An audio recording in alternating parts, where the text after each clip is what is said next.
rain is falling like rhinestones from the sky. Assalamualaikum warahmatullahi wabarakatuh.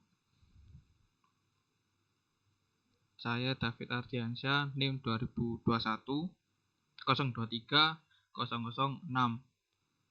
Di sini saya akan melakukan ujian akhir semester manajemen dan pengoperasian sistem tenaga listrik yang menjelaskan tentang optimal generation dispatch in electrical microgrids based on interior market as a solution frequency stability. Pendahuluan pembangkit energi dalam sistem kelistrikan didasarkan pada generator sinkron. Generator ini menyumbang properti berbagai kejaringan inersia massa yang berputar. Ini mempunyai kemampuan luar biasa untuk tetap berputar bahkan ketika sumber energi penggeraknya terganggu. Inersia sistem kelistrikan memainkan peranan penting dalam perilaku frekuensi segera setelah gangguan. Fenomena ini mengakibatkan perlambatan mesin sinkron dan akibatnya terjadi penurunan frekuensi sistem. Untuk mengatasi hal ini, kami menghadirkan model pengirim ekonomi inovatif yang didukung oleh optimasi nonlinear yang menghubungkan batasan inersia minimum yang ketat. Yang penting untuk memastikan stabilitas sistem selama jangka waktu 24 jam dengan menggunakan platform GAMS yang kuat bersama dengan model NPL.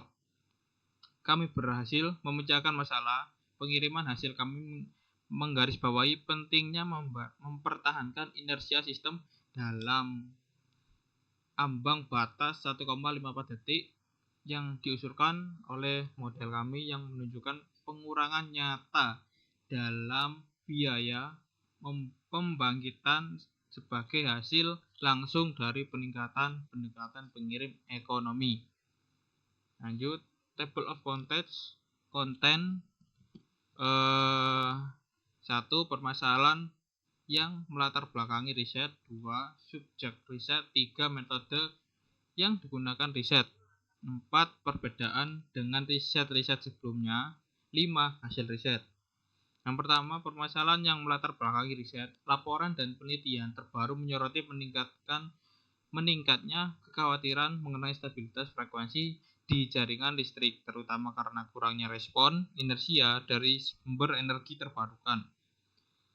Fenomena hilangnya inersia sinkron yang terus meningkatkan setiap tahunnya. Ini erat kaitannya dengan peningkatannya penetrasi energi terbarukan pada sistem kelistrikan.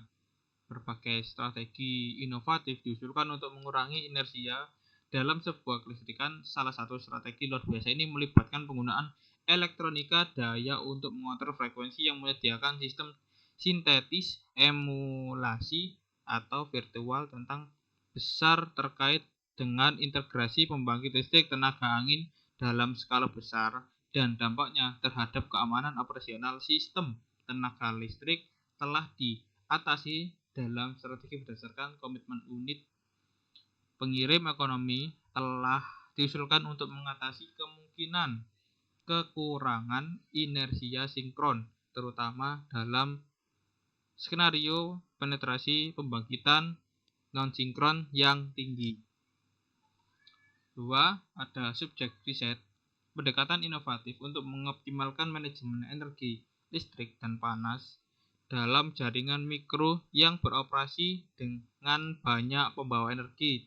Disajikan dalam perkiraan ini diperoleh melalui simulasi Monte Carlo yang memberikan pendekatan probabilistik untuk mengelola ketidakpastian kondisi operasi. Hasil yang diperoleh yang mengungkapkan bahwa meskipun pembatasan ini dimasukkan, frekuensi tetap berada dalam batas yang diizinkan, menyoroti efektivitas pendekatan dalam menjaga stabilitas sistem. Di bawah ini ada tabel subjek riset Awal, metode yang digunakan riset. Metode yang diusulkan diterapkan untuk pengujian dalam konfigurasi sistem pengujian Amerika Utara dengan integrasi sumber daya energi terbarukan dari CIGRE Task Force C60402. Sistem ini memiliki 14 node dikonfigurasi dalam sebuah cincin terhubung ke bus tak terbatas melalui 2 transformator dan 15 jalur distribusi overhead dengan impedansi 0,282 plus Joule 0,703 km yang terhubung dengan pengguna perumahan dan industri.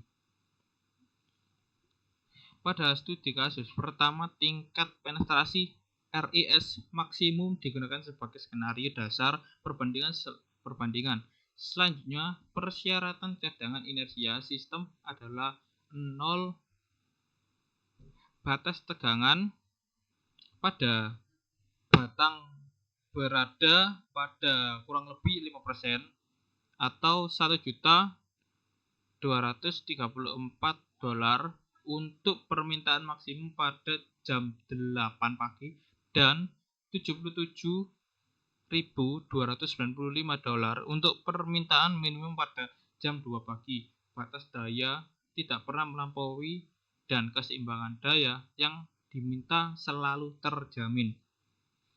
Perbedaan dengan riset-riset sebelumnya, metodologi yang digunakan untuk menjaga inersia sistem kelistrikan dalam tingkat aman melalui penggunaan pengiriman ekonomi online, khususnya ketika sumber pembangkit energi terbarukan dimasukkan ke dalam jaringan distribusi, dirinci dalam diagram alur yang diilustrasikan.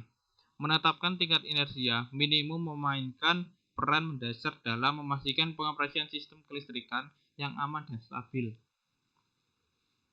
Penting untuk dicatat bahwa wilayah atau operasi sistem yang berbeda dapat menetapkan batasan lain berdasarkan kebutuhan spesifikasi mereka untuk menjaga stabilitas frekuensi sistem. Hertz dan second sebagai laju perubahan frekuensi yang diizinkan.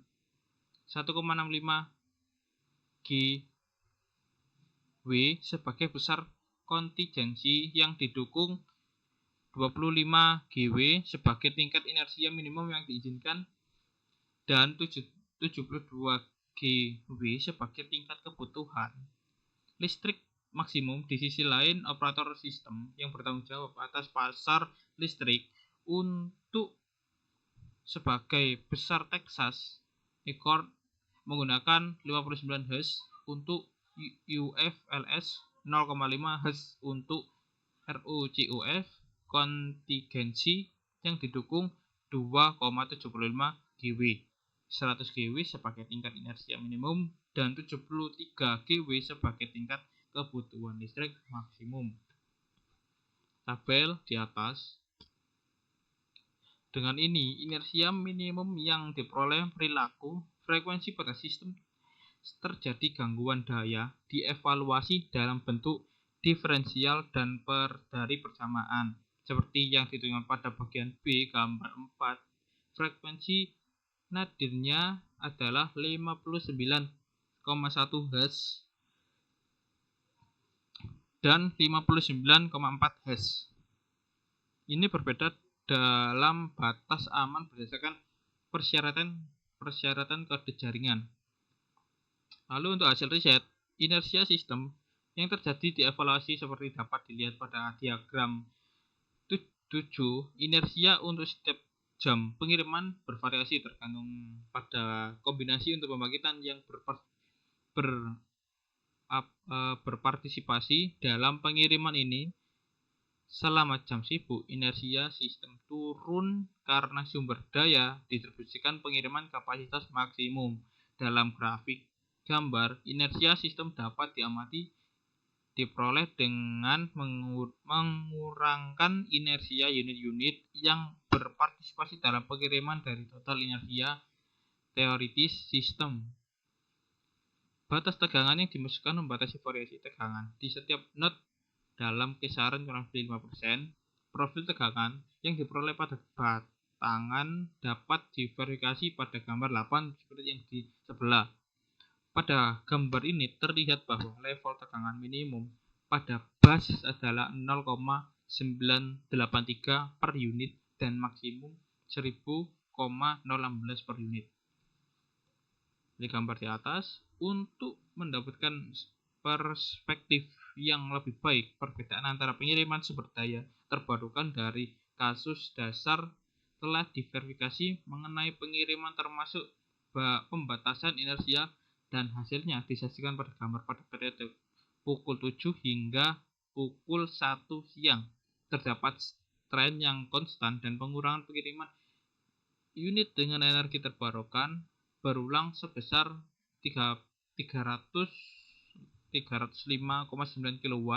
Penurunan yang sama terjadi pada pukul 6 dan pukul 7, sedangkan pada pukul 5 terjadi penurunan sebesar 23,7 kW. Sekian, terima kasih. Presentasi ujian akhir semester. Mohon maaf bila ada salah kata. Wassalamualaikum warahmatullahi wabarakatuh.